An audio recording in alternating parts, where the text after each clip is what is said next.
तर नमस्कार मित्रांनो, मी विशाल आणि तुम्ही बघू शकता हे आमचं जुनं घर आहे. आता ते पाडण्यात येत आहे, कारण इकडून जे ना ती पंचायत समितीची भिंत येते त्यामुळे पाडण्यात येत आहे. आणि आम्ही आता घरावरचे पत्रगित्र सगळं काढले, सामान पण नेऊन ठेवलं. हे बारीक बारीक पोरं बघू शकता. आता हे पडलेलं सामान घरी घेऊन चाललेले आहेत. आणि हे आतमधून सुद्धा बघू शकता तुम्ही. हे अशा प्रकारे आमचं घर होतं. या ठिकाणी आम्ही टी व्ही ठेवलेली होती. इथं असा पलंग लावलेला होता. इथं अमोल माझा भाऊ बास टाकायचा आणि इथं झोपायचा. आणि इथं एक काचाचा कपाट आहे, तो कपाट लावलेला होता. आणि इथं पाण्याचा छोटा ड्रम होता आणि एक स्टीलची टाकी होती. आणि थोडंफार पिण्याचं पाणी इथं ठेवायचं आम्ही. इथं 2-3 कोठ्या ठेवलेल्या होत्या आणि त्याच्यावर फाळी लावून पेट्या ठेवलेल्या होत्या. एकामध्ये साड्या आणि कागदपत्र काही होतं.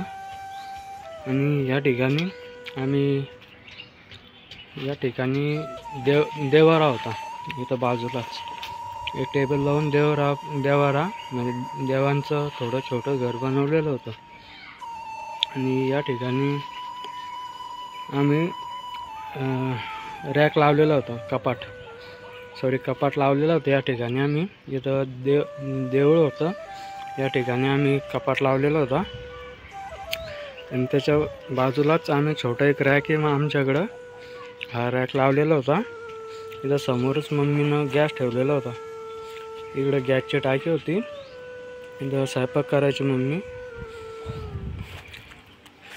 आणि इथं समोर रॅक लावलेला होता.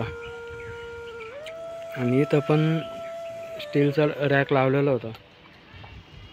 नाही सॉरी, इथं छोटा रॅक होता. इथं हा जाळीचा रॅक होता. आणि इथं स्टीलचा रॅक होता. इथं मम्मीनं गॅस ठेवलेला होता. गॅस ठेवून इथं स्वयंपाक करायची मम्मी.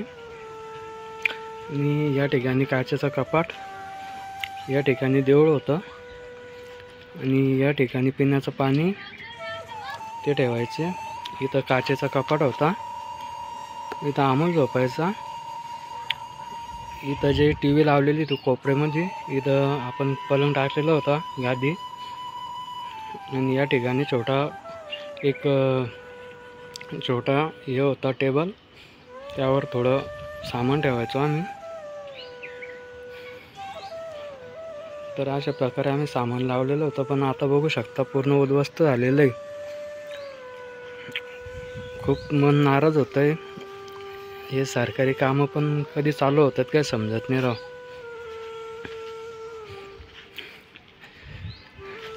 आणि जस्ट आता मागं तुम्ही बघू शकता, इथं मागं हे पत्र जे काढलेले आहेत, हे पत्र लावलेले होते.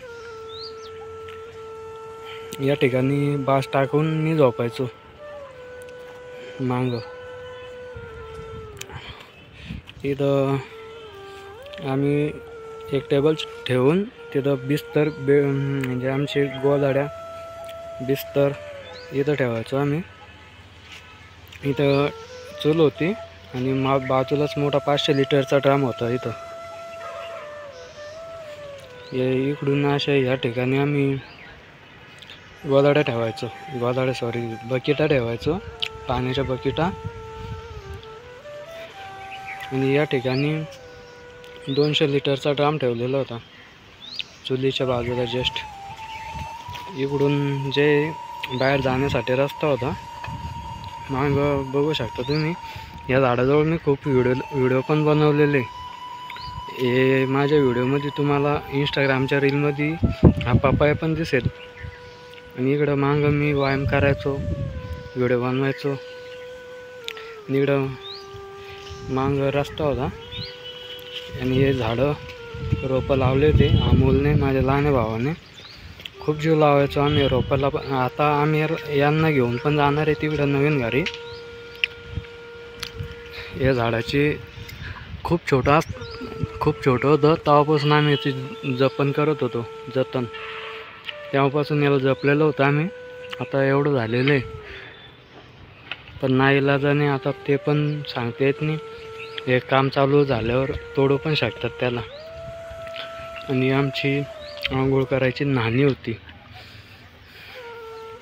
इथं आम्ही आंघोळ वगैरे काही करायचो. आणि ही जी आपली धन्य गाडी, ही मी इथं बाजूला उभं करायचो. तर बघू शकता इथं अमोल बदाम फोडतो. आता पत्र काढून काढून टाकला बिचारा. तर अशा प्रकारे मित्रांनो, अशा प्रकारे आमचं आता घर तुटतंय, जुनं घर. आणि नंतर खूप नाराज होतंय, पण काय करणार आहे, आपलं नशीबच नव्हतं इथं आतापर्यंत होतं आपलं नशीब. आम्ही कमीत कमी आम्हाला झाले तिथं आता 18, 19, 20 वर्षापर्यंत आम्ही इथं राहिलो आहे या घरामध्ये. इथं जे आमचं आधी सगळ्यात पहिले आम्ही बाल्ल्या लावून तपलं बांधले होते. नुसतं तपल्यामध्ये राहिलो होतो, वरून पण तप्पड होतं, खाली पण तप्पड होतं. त्याच्यानंतर मग थोडं सुधार केला घरामध्ये, कारण हे हवा पाण्यामुळं थोडं म्हणजे आम्हाला खूप त्रास होत होता. अशा प्रकारे आम्ही इथं थोडंफार त्रास सहन करून काही होता आम्ही इथं 20 वर्ष काढले. आणि काल आम्ही इथून वारसार म्हणजे पासा उचलला आणि तिकडं भोकरदनमध्ये फुलेनगरमध्ये शिफ्ट केला. आणि यानंतर आता तिथं बघूयात, तिथं पण थोडं थोडं आता सध्या पातळ शेड बनवलेलं आहे. आणि आता समोर चालून तिथं पण थोडी वारसाराची करू. तुमचा सपोर्ट असेल तर होऊन जाईल. तर चला इथं थांबूयात आपण. बाय.